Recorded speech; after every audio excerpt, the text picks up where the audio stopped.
সুরধ্বনিতে জল আমি আনিতে গিয়ে আমি ওই গোড়া রূপে আমি নয়ন দিয়ে যে রূপ আমি দর্শন করে এসেছি ওই রূপের কথা তো আমি তো কিছুতেই ভুলতে পারছি না। নাগরী রে, কৃপা করে তুমি একবার আমার উপায় বলে দাও। দেখবেন মা, যারা স্কুল কলেজে পড়ে মনের কথা একমাত্র বান্ধবীর সঙ্গে বলা যায়। এ জগতে যারা ভালোবাসাবাসি করেন মা, ওই ভালোবাসার কথা যাকে তাকে বলা যায়? মায়েরা একটু আমার দিকে থাকে। অনেক মায়েরা বলছে যে সঙ্গী চলে যাচ্ছে, বাড়ি চল দিদি। হ্যাঁ ও মাসিমা, আপনারা বলছেন দিদি বাড়ি চল, মাজা ব্যথা করছে আর বসতে পারছি না, অনেকক্ষণ এসেছি, সেই সকাল থেকে কীর্তন শুনছে আর ভালো লাগছে না, আমার বাড়ি চল দিদি। আচ্ছা মা, আজকে আপনি এই দিদিকে ডেকে নিয়ে যাচ্ছেন, যেদিন আপনি চলে যাবেন, যেদিন আপনার মরণের ডাক চলে আসবে, সেদিন তুমি একটু বলো তো দিদি একটু আমার সঙ্গে আয়।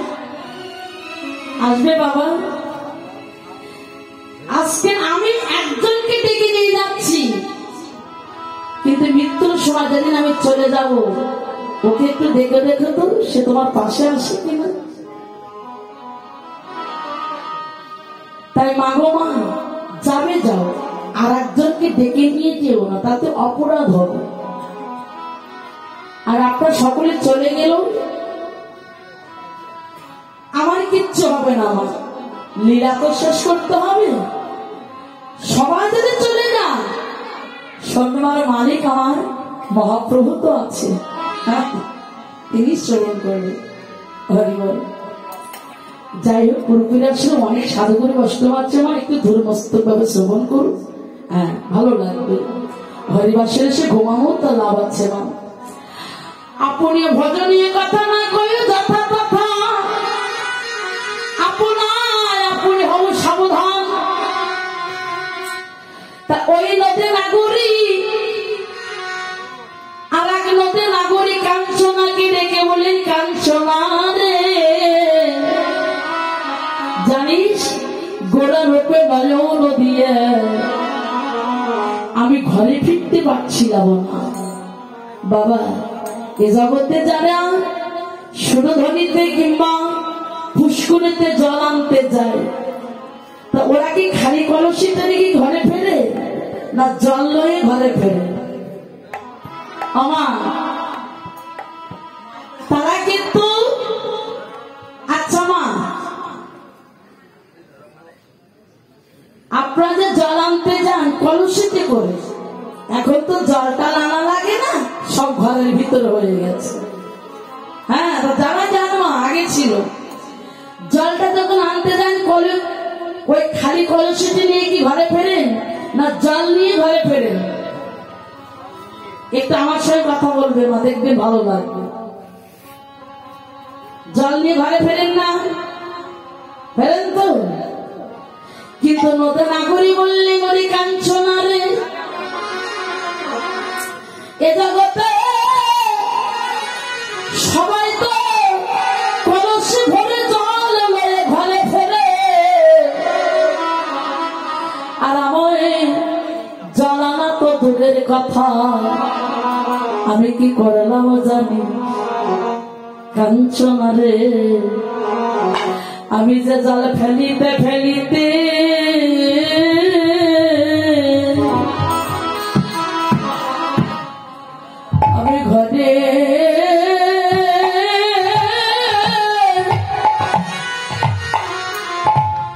আমি ঘরে এলাম।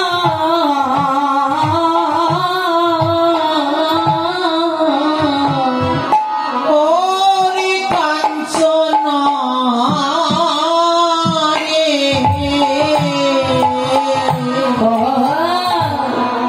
জল ফেলিতে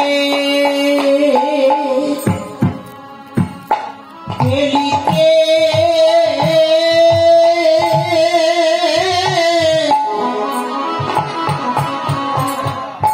আমি ঘরে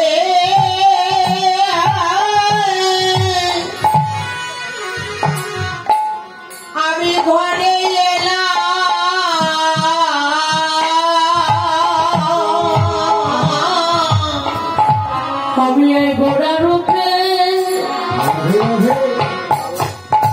আমি এই গোড়া রূপে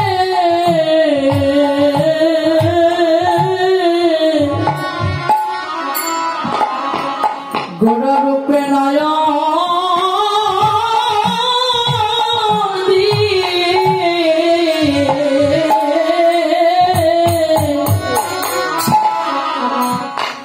চলো ফেলিতে ফেলিতে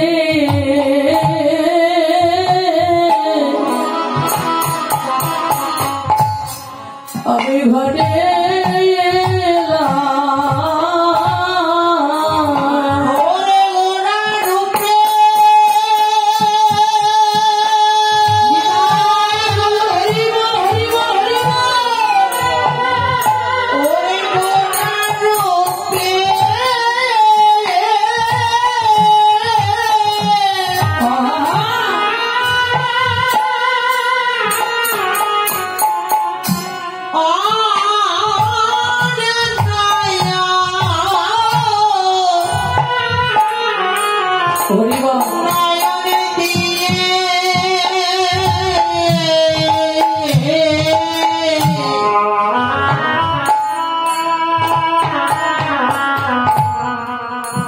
জল ফেলিতে ফেলিতে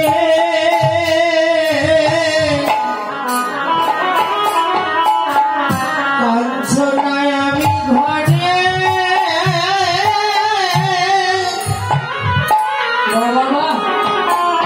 ঘরে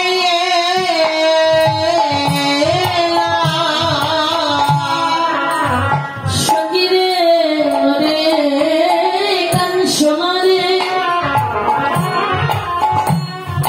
গোড়া রূপে নয়ন দিয়ে মনে মনে ভাবলাম যদি আমি জলের মধ্যে ডুবে থাকতে পারি হয়তো সে রূপের মানুষকে আমি দেখতে পাবো না, কিন্তু সেই জলের মধ্যে ডুবো দিয়ে আমি কি দেখলাম জানিস নাগরীরে অগজালি রভি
দেখতে পেলাম।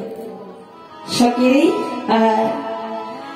নাগরী রে, তাই তো বললে কৃষ্ণময় নেত্রে যাহার অন্তরে বাহিরে, যাহা যাহা নেত্রে পরে কৃষ্ণের স্ফুরে। তা যাদের একবার হয়েছে না কৃষ্ণগত প্রাণ, গৌরগত প্রাণ, কৃষ্ণ ছাড়ান জানে না, গৌর ছাড়ান জানে না, সে যেদিকে তাকাক না কেন সেদিকে শুধু গোড়ামাই কৃষ্ণমাই দর্শন করে। হরি বল। তাই তো বলে দেখো দেখো পেহিলা গিগো রাসা অমিয় পথরা হরে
এখানে হচ্ছে কি যে আমি রূপসাগরে ডুব দিলাম বটে, সাঁতার দিতে পারলাম না।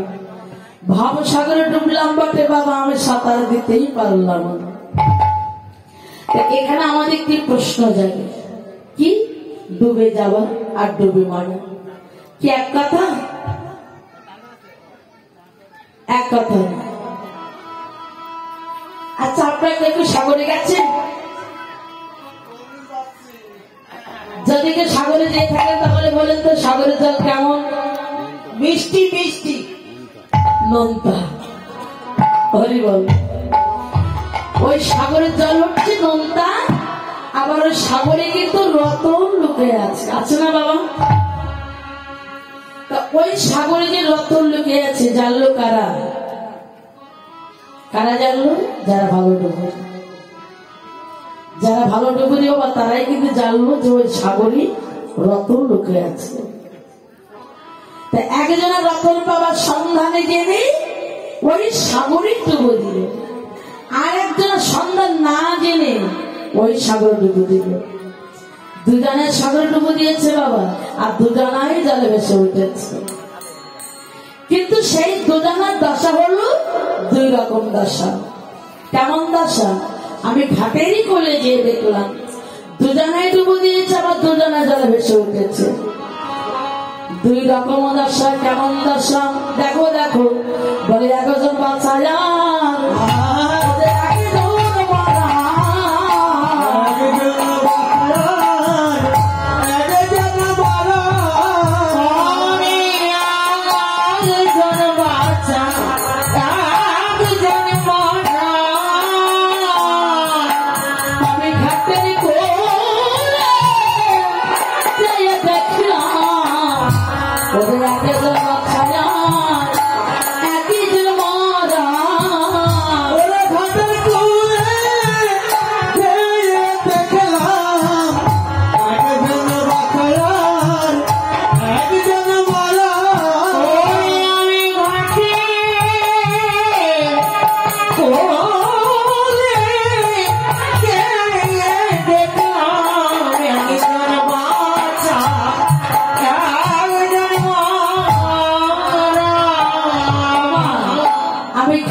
বাচ্চা আর একজন মরা।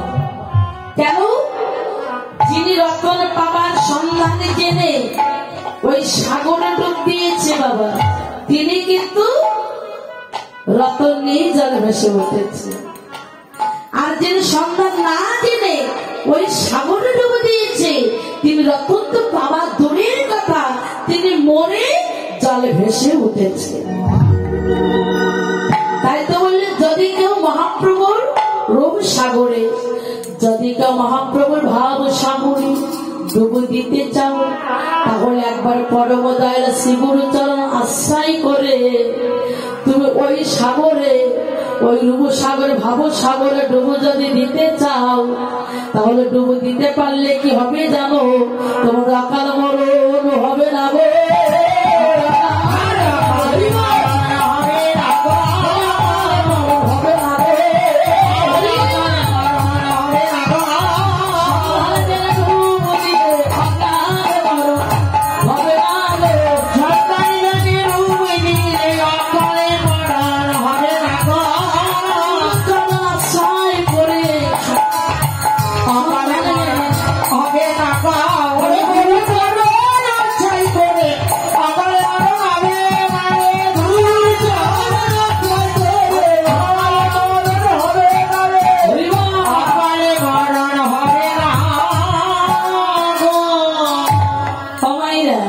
তাহলে গুরুজন আশ্রয় করে ওই সাগরে ডুবো দিতে পারলে আমাদের অবস্থা কেমন হবে গো?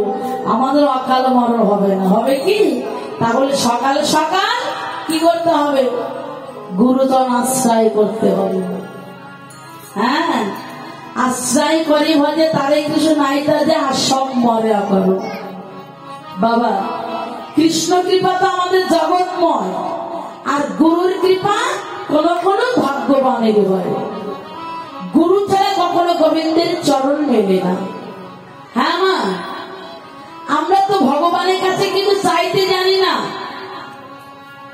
এই যে আপনারা এখানে এত রাত হয়েছে মা, এই ছোট ছোট বাচ্চাদের নিয়ে এত ঠান্ডার ভিতরেও আপনারা এখানে এসে কীর্তন শ্রবণ করছেন না, এটাই ভালো।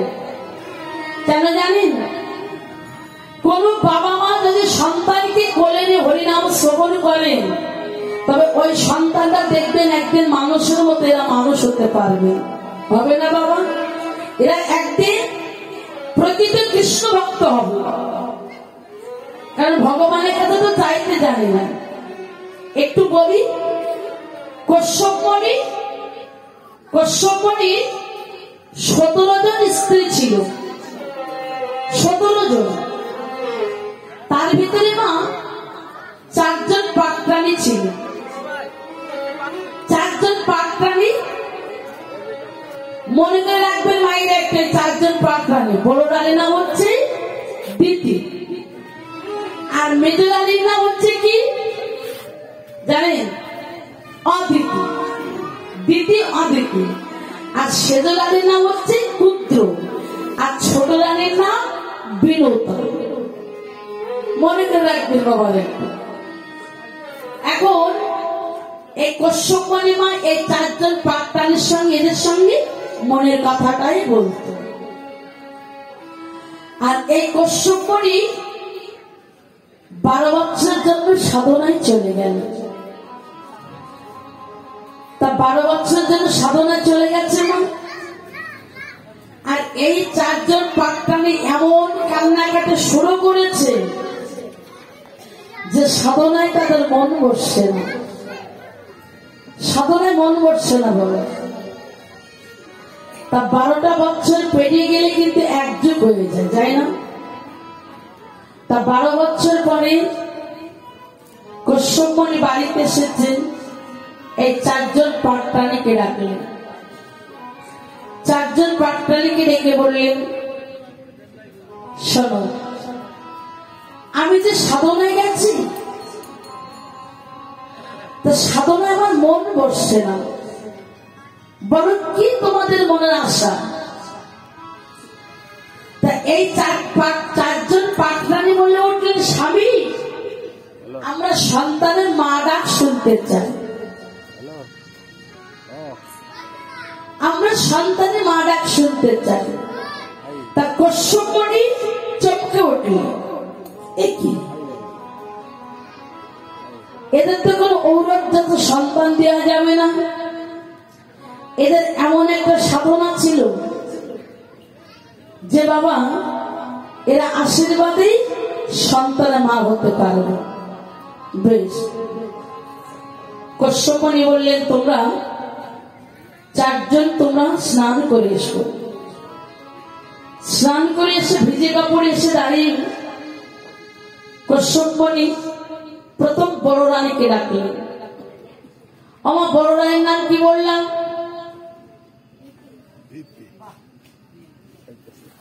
এবার বুঝলাম অন্যদিকে মন থাকলো, মনটা আছে।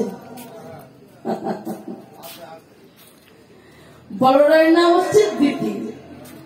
এখন বড় রানীকে ডেকে বললেন, বড় রানী এবার বলো তুমি কেমন সন্তানের মা হতে চাও? তা বড় রানী বলে উঠলেন, স্বামী তুমি আমাকে এমন সন্তান দাও আমি যেন জগৎ যারা মা হতে পারে, জগৎ যারা মা হতে পারে, আমার যেন একটু নামটা হয়। বেশ। কশ্যপ মুনি বলে উঠলেন, তুমি সমস্ত দেবতাদের মা হতে পারবে। এবার বাকি রইল কি? মেজরানী। মেজরানীর নাম কি? অদিতি।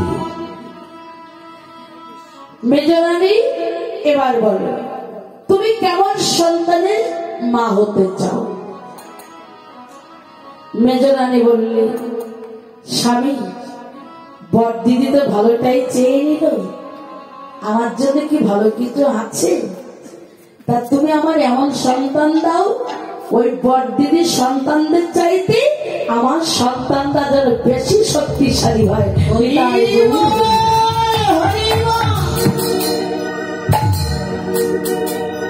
বেশ, তুমি হিংসায় জর্জরিত হয়ে তুমি এমন সন্তান চাইলে, তবে শোনো তোমার আমি এমন সন্তান দিলাম যে সমস্ত অসুরদের মা হবে তুমি। এই যে দুর্গা পূজার আগে যে কি হয় না, মহালয়া হয় না? হ্যাঁ, ওই যে অসুররা মারামারি করলো না বাবা, এরা কিন্তু আর কেউ নয়, এরা সব কিন্তু ভাই ভাই, এরা সব ভাই ভাই।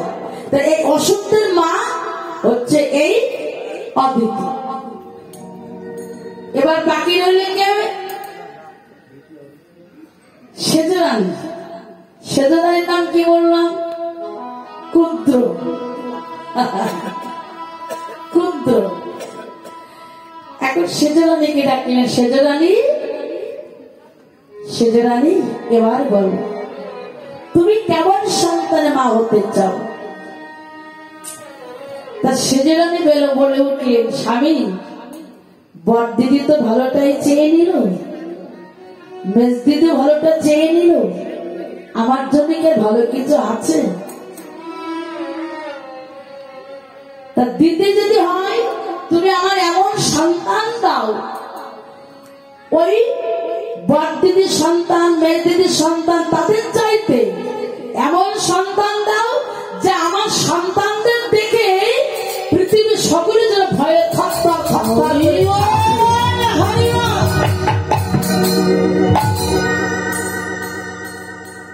একই তুমি এমন সন্তান চাইলে?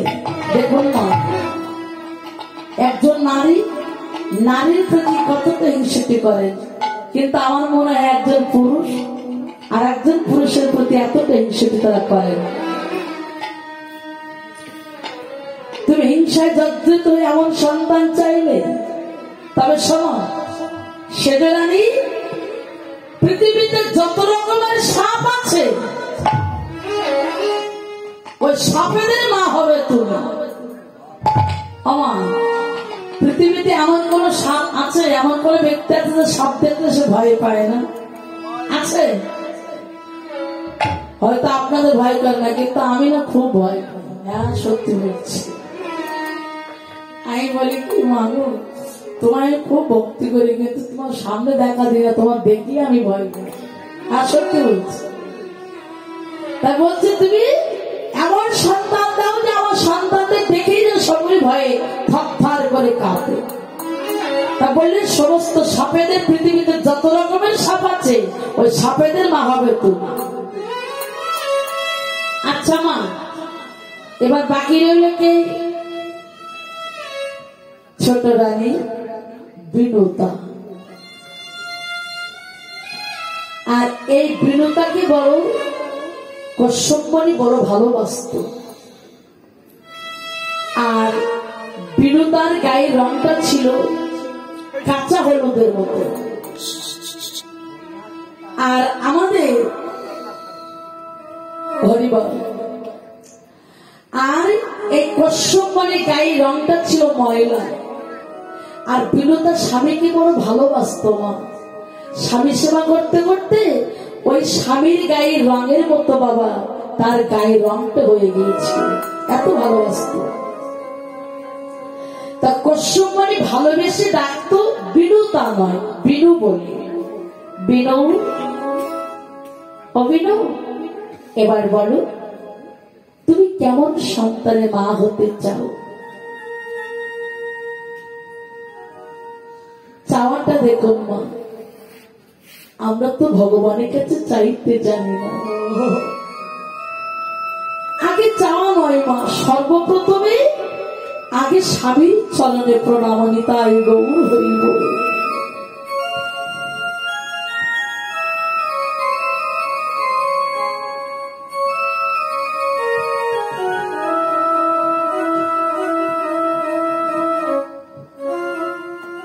স্বামীর চরণে প্রণাম করে বললে, স্বামী আমি যেমন সন্তান চাইব তুমি কি তেমন সন্তান আমায় দেবে?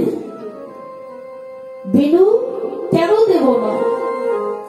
তোমার বড় দিদিকে দিলাম, মেজ দিদিকে দিলাম, শেষ দিদিকে দিলাম, আর তোমায় দেব না?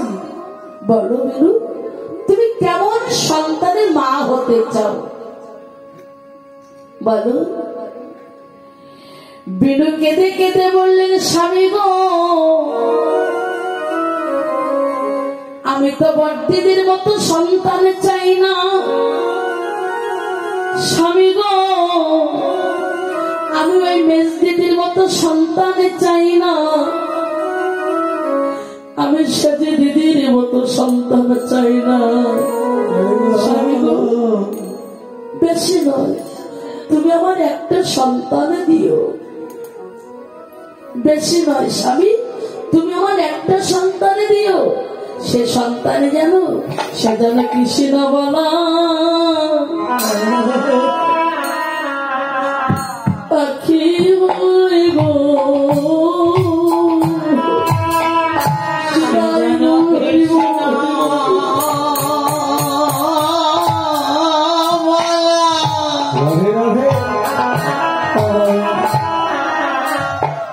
ওরে পাখি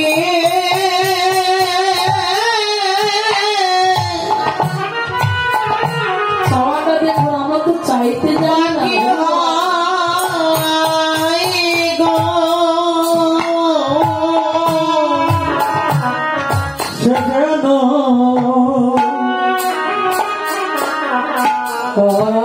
কৃষ্ণ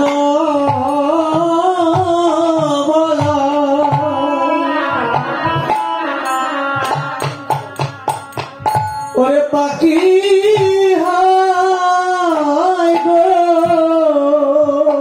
স্বামী গো তোমার চরণে আমার এই মিনতি, সে যেন কৃষ্ণ বলা পাখি হয় গো। আমি তোমার চরণে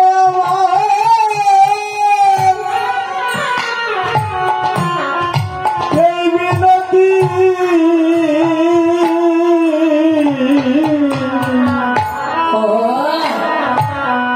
সেজন্য কৃষ্ণ